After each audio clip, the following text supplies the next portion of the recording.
Chapter 6. Peyton. Remember to keep your back straight. Oh, and do try to look pleasant. I make a face behind the dressing curtain, fully aware that Ellie can't see it from where she stands on the other side. Pleasant? I can hear the hesitant smile in her voice. You know, maybe smile a bit. No scowling at court members. But that is so much more pleasant for me, I say wistfully. Because that is the truth, in more ways than one. It hurts less to scowl.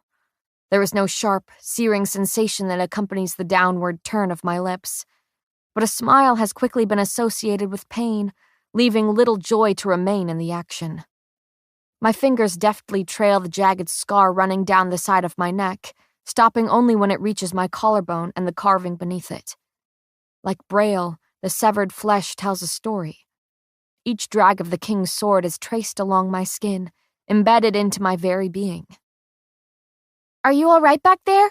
Ellie's voice grows closer. Here, let me help you. No, I order, the word harsh enough to shock even me.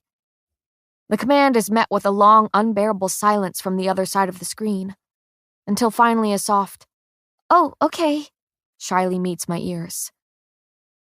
I take a deep breath, already regretting my clipped command. But I won't let her see my marred skin, the O branded above my heart. That piece of myself has only ever been shared with Kai, and I intend to keep it that way. My fingers fiddle with the line of little buttons cascading down the dress's center. Mumbling under my breath, I finally manage to secure the last one. Only then, after ensuring that the square neckline thoroughly covers the branding of my weakness, I reveal myself to a fidgeting Ellie. Oh, it's lovely.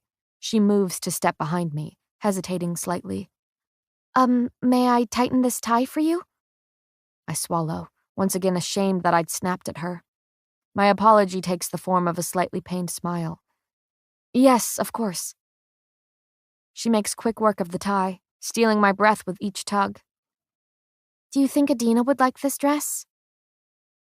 Ellie's question makes me pause, and her sudden stillness tells me that she hadn't intended on asking it. But for the first time since her death, the sound of Adina's name doesn't feel like a twisted knife to the gut. No, I want to remember her like this. See her in the stitching of a dress or in the rays of the sun. Watch her shine through every second for as long as I remain breathing the air she no longer can. I glance at the mirror beside me, studying the planes of the dress. She'd like the color, I say softly.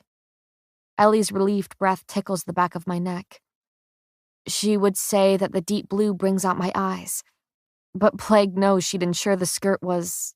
what would she say? I stare at the draping fabric until my eyes are crinkling with sudden recollection. Voluptuous, that's the word. Ellie giggles softly, stepping beside me to examine the dress fully. Yes, that does sound like her. I run my sweaty palms over the tight bodice, avoiding my own gaze in the mirror. Come, Ellie says softly. Let's make those blue eyes pop even more. She ushers me to the vanity, where I sit stiffly atop the cushioned bench. My lashes are soon lined with kohl, face powdered, and bruises concealed. She paints my lips a deep red, perhaps to match the blood forever coating my hands. My breath catches at the comparison my muddled mind has made. I keep my gaze lowered after the jarring thought, hiding from my own reflection in the mirror. Because I'm scared of what I'll see there. Will it be the broken girl staring back, or the traitor queen I'll soon become? Peyton? Mm-hmm? My gaze lifts to Ellie, finding her staring at me in question. Sorry, did you say something? She smiles comfortingly. Yes, I asked what you wanted me to do with your hair. Oh, just leave it. I nod distractedly. It will help cover my scar. Another sad smile. It's not the first she's given me. Right. Stepping away, she scans my face. You look... Ellie trails off, and that worries me greatly. What? If I look ridiculous, please tell me. No, not at all. Her gaze lingers over the length of me. You look... hardened, in a way. Those words don't surprise me, but her next ones do. In fact, you look like a queen. I spin my father's ring beneath the massive table, if only to distract myself from the foreign one now encircling a nearby finger. Shifting in my plush chair, I sneak a glance down the length of wood to find that nearly every gaze is already pinned on me. I lift my chin slightly before mustering a cool facade as my only defense against so many prying eyes. The colossal table sits in the center of the throne room, and even despite its impressive size, the court is thoroughly cramped around it. My gaze climbs from the expanse of dark wood until it lands on comfort, relief, him. Gray eyes flick between mine, soft in that way they only are when looking at me. That tether between us grows taut, heavy with the weight of so many unspoken words. But even the strongest of ties wears over time. It will be the slow death of us, spending every day alongside each other but never truly together. Kai's gaze tears from mine when the looming doors swing open. Every body clumped along the table's edge clambers to its feet when the king enters the room. Having spent my entire life learning how to blend in, I quickly stand alongside them. When my eyes lift to find Kit, it's his brother they find their way back to, a repetition of the past I can't seem to escape. His black tunic is cut close to the body beneath, inky like the ebony waves that fall over his brow. As if feeling my gaze, he pulls those strong arms behind his back and tosses me a quick wink. I dip my head, hiding the twitch of my lips. Then I tuck our moment into that quiet part of my mind, right alongside the others, just in case we never get the chance to share another. Kit strides to the head of the long table, where Kai flanks his right and I his left. It's only after the king lowers himself into his extravagant seat that the court follows, numbly sitting back into their own. "Good afternoon," Kit greets warmly. "I'd first like to thank you all for joining me in this meeting. I know there is much to discuss and even more to answer." The sheer kingliness he exudes is still jarring, in a mournful sort of way. I miss the carefree boy he was before a crown was pushed onto his head, before I pushed him to be like this. But his very life has led up to this moment, this ruling of a kingdom, and it suits him more than I could have imagined. Or perhaps it's my revived hope for Ilya that has me suddenly looking at him with respect rather than revulsion. Everything changed in that study, history unwritten and loyalties reformed. Kit seems equally as unenthusiastic about our engagement, and I warily wonder about his feelings for me. How much does the king despise me for killing the father he once cared so dearly for? Our marriage will be nothing more than a political union, but if we are meant to spend the rest of our lives together, I hope to restore some semblance of the friendship we once had. That is, if he even wants it. To begin, I will first address the terrible misunderstandings we all believed to be true. Kit's gaze travels around the table. I hope then that the reasonings behind my decision will become clear. I take a deep breath, straightening my spine like Ellie suggested. But I don't, however, arrange my features into something that resembles pleasantry. Instead, I remain stern, feigning strength in the face of a kingdom so eager to cut me down. Decades ago, healers claimed to have found an undetectable disease hidden within the blood of ordinaries. Kit's voice carries, sounding so much like the king before him that I nearly flinch. With prolonged exposure, that disease was said to weaken the powers of elites. And since becoming your king, I have discovered this story to be a lie. Chaos erupts around the table. I sit silently within it, my heart pounding as Kit's liberating words hang in the air. I never thought I'd hear the truth from a king's lips. I lean in slightly, searching his face, but he doesn't meet my gaze, doesn't glance in my direction at all as he states, "Seeing that Ilya was such a weak kingdom before the plague, King Edric did what he believed was best, banished the ordinaries. He did this to preserve our elite strength, offering a story that the healers eagerly backed. You, the people, needed little convincing to rid our kingdom of those lacking power." Confused glances are thrown around the table, followed by hushed accusations. The king's voice cuts through them all. My father strengthened our kingdom greatly in the past, and for that we should all be thankful. But now, he has unwittingly weakened us by cutting off our resources, leaving me to do what I must to save us." A long pause, a sinking in of words.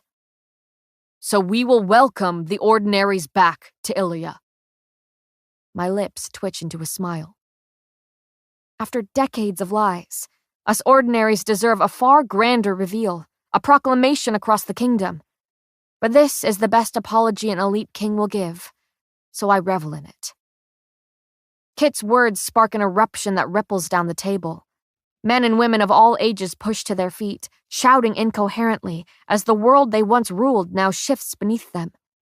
Kit raises a hand in a feeble attempt to regain control, but the chaos continues its destructive course, forcing me to dodge a flying elbow to my right. "If you wish to lose your tongue, by all means, continue speaking over your king." Kai's casual threat carries across the room, clamping shut even the most eager of mouths. With one final glance at the court, the enforcer gestures casually to his king, urging him to continue. Kit's green gaze brims with gratitude. He looks at Kai like he once had, like a brother.